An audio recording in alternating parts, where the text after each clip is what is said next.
Shalom sahabat yang dikasihi Tuhan Yesus, puji Tuhan kita bertemu kembali dalam kasih-Nya. Saya tadi ada mengupload video kesaksian ya, bagaimana seorang bapak murtadin ini ternyata telah berpulang ke rumah Bapa, atau secara umum kita katakan telah meninggoy. Dalam beberapa komen yang saya pantau ternyata ada begitu banyak yang seperti saya tidak terlalu mengenal siapa bapak ini, siapa seorang murtadin ini. Hanya beberapa komen saja yang mengetahui, oh saya mengenal beliau. Ya saudara yang terkasih, beliau adalah Bapak Pendeta Edi Sabto, seorang murtadin asal Madura. Dia bertobat kepada Tuhan Yesus lewat beberapa kejadian, hal-hal supranatural, bahkan mengalami pertemuan pribadi dengan Tuhan. Secara umum mungkin banyak di antara kita tidak mengenal beliau, siapa itu Edi Sabto. Tetapi namanya sering disebut-sebut oleh orang-orang yang bertobat percaya Tuhan Yesus, yang mereka dulunya adalah seorang muslim. Nama Pak Edi Sabto disebut-sebut. Ada juga seorang ulama, nama Pak Edi Sabto juga disebut-sebut. Dan beberapa artis juga pernah saya mendengar menyebut nama beliau. Bahkan baru-baru ini saudaraku, seorang artis yang mungkin kita sudah mengetahui bagaimana pertobatannya, seorang artis papan atas, sebuah band yang sangat terkenal di Indonesia. Mungkin kita sangat mengetahui bagi penggemar-penggemar band pada tahun 90-an yang lagunya seperti ini. Pesonamu yang ku puja, takkan pernah aku lupa. Ya mungkin saudara banyak yang tahu lagu itu. Atau lagu ini, dirimu satu yang ku mau, jangan tutup dirimu. Mungkin saudara tahu ya, tahun 90-an viral kali lagu itu. Tahu lagu inilah, mungkin pada tahu ya. Mungkinkah kita kan selalu bersama. Nah, mungkin banyak yang tahu ya. Nah, pencipta lagu tersebut sudah percaya Tuhan Yesus. Dan lagi-lagi nama Pak Edi Sabto disebut-sebut. Nama almarhum ini cukup terkenal saudaraku, dan sering disebut-sebut ketika ada orang yang bertobat percaya Tuhan Yesus. Mungkin kalau saya katakan Bapak Pendeta Saifuddin Ibrahim, mungkin semua pasti kita kenal sahabat. Siapa yang tidak mengetahui Abi itu? Semua pasti kenal. Tetapi mungkin saudara tidak tahu, nama Pak Edi Sabto juga disebut-sebut saudaraku. Contoh di sini. Nah, ini kesaksiannya ya. Kalau saudara baca judulnya, kesaksian Edi Sabto mantan pembunuh bayaran menjadi pendeta, gurunya Saifuddin Ibrahim. Saya pertama sekali dengar nama almarhum Bapak Edi Sabto ketika mendengar kesaksian Ki Gendeng Pamungkas. Entah berapa kali Ki Gendeng Pamungkas almarhum ya menyebut nama Bapak ini. Bagaimana pengenalan Ki Gendeng kepada Tuhan pada masa itu. Entah berapa kali saya mendengar nama ini. Awalnya saya saudaraku, ya saya pikir beliau ya mungkin pendeta besar yang tidak saya kenal gitu ya, mungkin entah pendeta di mana gitu saudaraku. Saya tidak mengira Bapak ini dulu adalah seorang murtadin sahabat, yang mempunyai kesaksian yang luar biasa, karena namanya sering disebut-sebut. Bahkan beberapa artis ya yang kenal Tuhan itu juga menyebut nama Pak Edi Sabto. Nah, itulah saudaraku yang lama-lama saya berpikir, siapa ini Pak Edi Sabto ini. Baru-baru ini saya menonton sebuah kesaksian di channel Diaspora. Kesaksian seorang band papan atas yang saya nyanyikan lagunya tadi. Dia berkata dia bertemu dengan Bapak ini.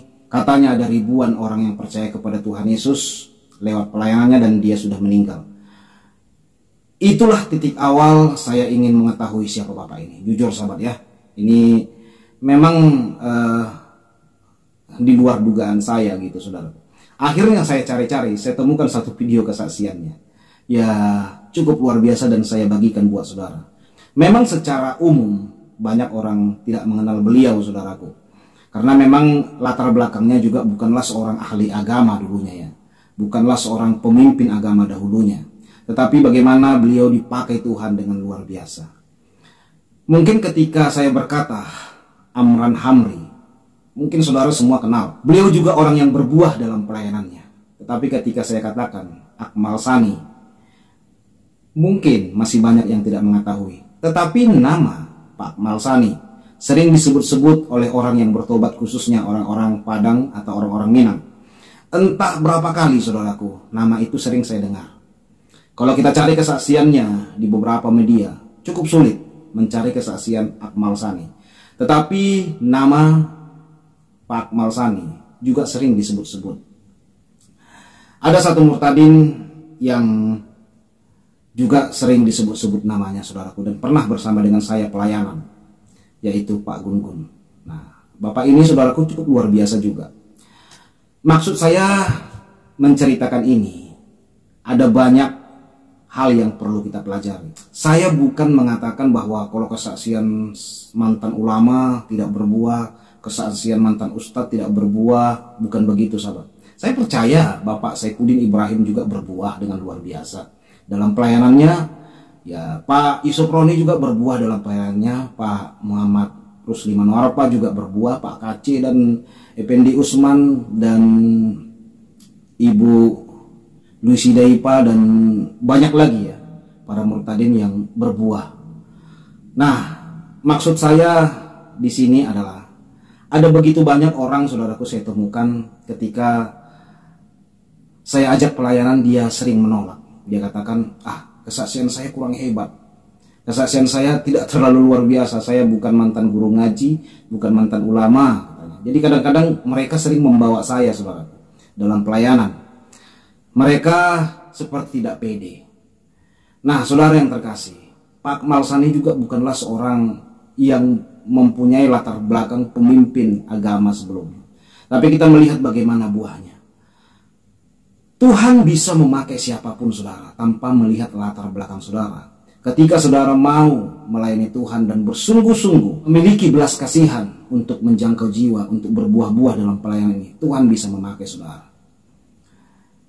Bapak Edi Sabto juga orang yang memiliki kesaksian yang tidak terlalu islami ya, karena memang secara Islam pun beliau banyak juga melanggar tatanan-tatanan secara islami. Ya, seperti kata dia dulu adalah seorang pembunuh. Bagaimana dia melakukan hal-hal kriminal pada masa itu, saudaraku. Meskipun dia seorang muslim, tetapi beliau bukanlah seorang tokoh agama. Tetapi lihat bagaimana beliau bisa dipakai Tuhan dalam kesaksiannya dalam video itu. Saudara lihat, ada begitu banyak orang percaya Tuhan Yesus lewat pelayanannya. Bahkan pernah masuk berita bagaimana di sebuah daerah Gorontalo ada begitu banyak orang percaya Yesus karena pelayanannya. Dan beberapa ulama yang dia tunjukkan dalam kesaksian itu percaya Tuhan Yesus. Meskipun beliau tidak terkenal secara publik, tetapi dari orang-orang yang mengenal Tuhan, nama beliau sering disebut. Saya cukup kagum melihat kerendahan hatinya, saudaraku. Saya jadi teringat Tuhan Yesus pernah berkata kepada orang-orang yang mengalami mujizat, kepada orang-orang yang diampuni dosanya oleh Tuhan Yesus. Dia sering berkata, jangan ceritakan kepada orang. Saya belajar juga kepada orang-orang yang lebih senior dari saya, saudaraku, seperti Pak Edi Sabto ini. Namanya sering disebut, saya kagum juga ya. Kok sering disebut oleh orang-orang yang kita katakan secara duniawi adalah orang-orang penting gitu. Namanya disebut ketika dia bertobat percaya kepada Tuhan. Bukan Pak Edi Sabto ini yang nyebut-nyebut, saudara, tapi orang lain gitu. Saya kagum dan ada banyak hal yang perlu kita pelajari dalam pelayanan begitu, saudaraku.